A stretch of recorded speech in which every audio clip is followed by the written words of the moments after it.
আসসালামু আলাইকুম। নতুন একটি যাত্রায় সবাইকে স্বাগতম। আসলে প্রতিটা যাত্রা কিন্তু সুখকর নয়। কিছু যাত্রা আছে মানুষের মনকে বিষাদময় করে তোলে, দুঃখে ভরিয়ে তোলে। ঠিক তেমন একটি যাত্রা হচ্ছে প্রবাস যাত্রা। আসলে এই যাত্রায় মানুষ তার আপনজনকে, প্রিয় মানুষকে অনেক কষ্ট দুঃখে বুকের মাঝে চেপে রেখে তাকে বিদায় দিতে হয়।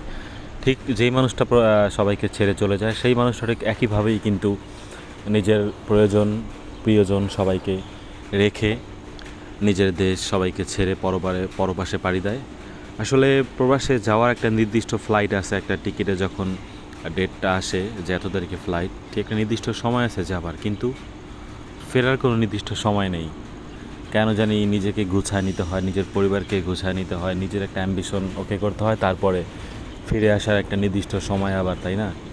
আসলে এটাই দিন শেষে যারা প্রবাসের উদ্দেশ্যে পাড়ি দেয়, ঠিক আছে, পরিবার রেখে, বিশেষ করে বিয়ের পরবর্তী সময়টা, এই সময়টা কিন্তু অনেক টাফ আসলে পার করা, ঠিক আছে। নিজের একজন কাছের মানুষ রেখে, যার দায়িত্ব নিয়েছিল সব সময়, তাকে রেখে, এটা আরও বেশি কষ্টকর।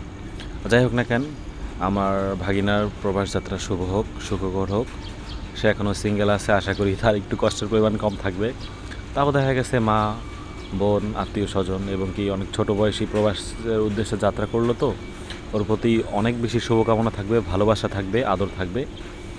আর আমারও সৌভাগ্য হয়েছিল, আমি দেশে যাওয়ার পরে আমার হাতের উপরে দিয়েও গেল, ওর সাথে মাকে কেনাকাটা কিছু করে আমি গুছাই দিছি। তো যাই হোক না কেন, আল্লাহ ভরসা, আল্লাহ তাআলার নাম নিয়ে ভালোভাবে প্রবাস যাত্রা হোক। এবং আমি নিজে একজন প্রবাসী, আসলে প্রবাসীর কষ্টটা আমিও বুঝি। যাই হোক না কেন, সব কিছু ছাপিয়েও নিজের মুখে হাসি রাখতে হয় দিন শেষে, যেন মানুষ ফোন দিয়ে অন্তত আমার এই হাসি মুখটাকে দেখে। কারণ যদি মন খারাপ করে থাকি, তারাও ভাববে হয়তো বা আমি সুখে নেই, কষ্টে আছি, দুঃখে আছি।